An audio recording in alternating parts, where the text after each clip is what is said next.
And we're on to part 2 of dark secrets that have the FBI concerned. Today we will be looking at everything from wanted serial killers to unsolved crimes and criminals on the run. Buckle up, it's an intense video. Starting off this countdown, we have the drug lord. Ismael Zambada Garcia, otherwise known as El Mayo, is a wanted drug lord whose cartel controls much of the heroin production and shipment from Mexico into the US. They also traffic as well. He has been wanted since 1998. That's when the bounty on him was $2.8 million. Now it's been raised to $15 million.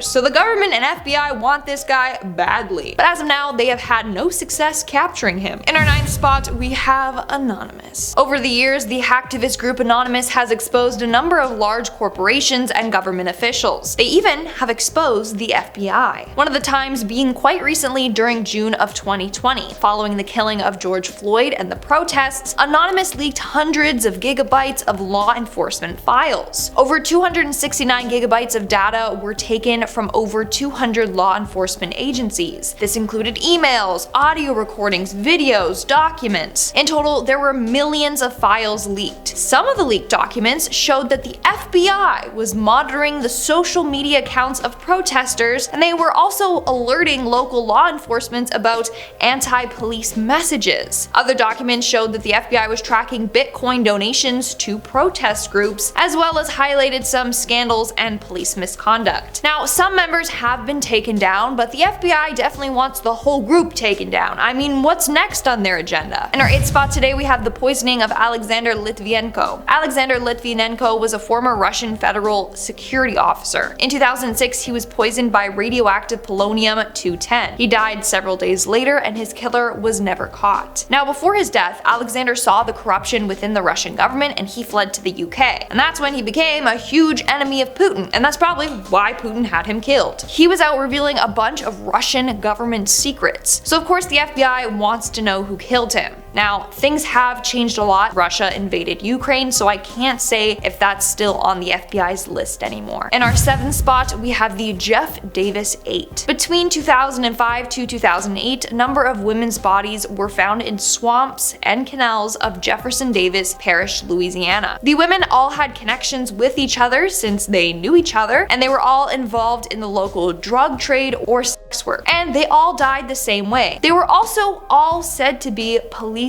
informants. At least they told people close to them that they were. Anyways, their killer has never been caught. Now, of course, there's a number of theories. One is that they all witnessed the death of a drug dealer at the hands of police during a raid gone wrong, and that's why they were killed. The police killed them to cover up the crime. Now, that's the main theory that their families believe, whereas others believe that they died at the hands of a serial killer. No one knows for sure, but the FBI wants to get to the bottom of it. Did they die from a corrupt cop or cops? In our 6th spot, we have America's secret biolabs. There are a number of secret labs in America that are doing dangerous experiments right now. One that's very concerning is that the lab is working with the world's most dangerous pathogens in biosafety. But no one knows where these labs are, what they're exactly researching on, and where their safety records are. Even more concerning is that vials of bioterror bacteria have gone missing, lab mice infected with deadly viruses have escaped, and wild rodents have been found making nests with research waste. Not only that, but cattle infected in a university's vaccine experiments were repeatedly sent to be killed, and then their meat was sold for us to eat. These labs have also apparently had a number of outbreaks over the years as they're working with diseases like Ebola and bird flu. The government has repeatedly denied knowing the location of these places, and people are concerned that the labs are putting the public at risk. We're now at our 5th and halfway mark with Brian Laundrie. Last year, people worldwide tuned into the Gabby Petito Brian Laundrie case. They were hoping for the best, that Gabby would be found safely and would be returned home. Sadly, that wasn't the case. Gabby was found dead and Brian was the prime suspect. He was on the run for a number of days before his supposed dead body was found. But a number of people are suspicious about this whole case. One of the main reasons being they never revealed if they found a body. I believe it was just parts of his skull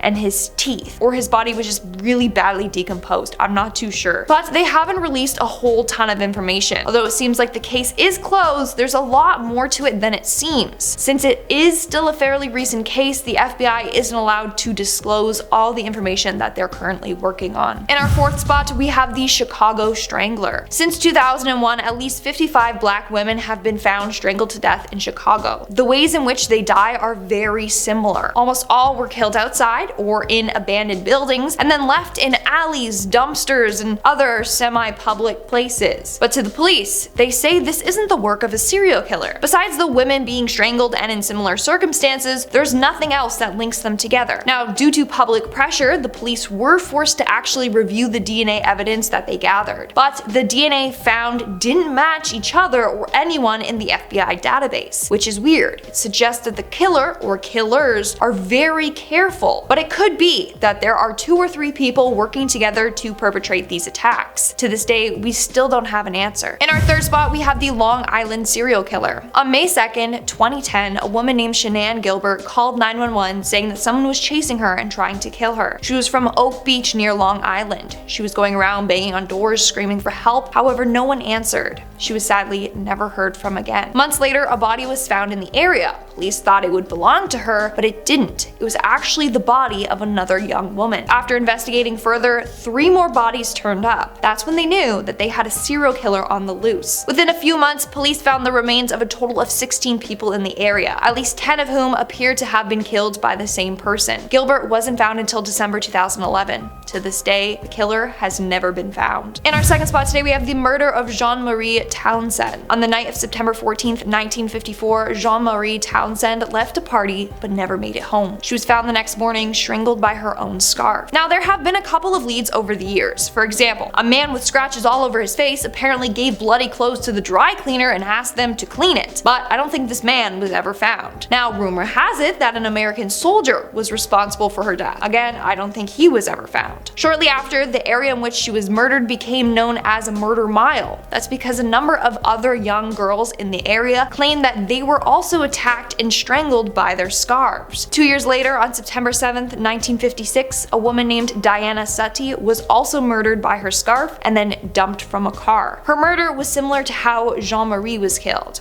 To this day, her killer has never been found. And in our number 1 spot today, we have the death of Betty Shanks. The murder of Betty Shanks is one of the oldest and most notorious unsolved murder cases in Queensland, Australia. In 1952, Betty was found dead and her body was in terrible condition. There were no suspects and no leads as to what happened to her. Now, one theory was created by Australian historian Lyle Reed. He had been working on this case for many years, and he believes that a policeman actually killed her with his motorcycle and then staged a whole cover-up. Alright guys, that's all for today's video, and that was a pretty dark one, so we'll move on to some comment shoutouts. I'll be shouting out comments from the video, top 10 terrifying things Google Earth doesn't want you to see. Teresa Deleg commented, I love escape rooms too, we should all go. I would love to go as a most amazing teen like everyone in the office and go to an escape room. I think it would be fun. What if we turned our studio into an escape room? That would also be fun. I'd be down for that. Heathen Wolf commented, love the fog background at 7:41. Yeah, shout out to the editor. And I seen an escape room that was $200? It better be hella immersive and also like super long, because normally they only give you 60 minutes to escape. So it better be really immersive, like a whole house you have to escape from. That'd be sick. And Preach Gaming commented,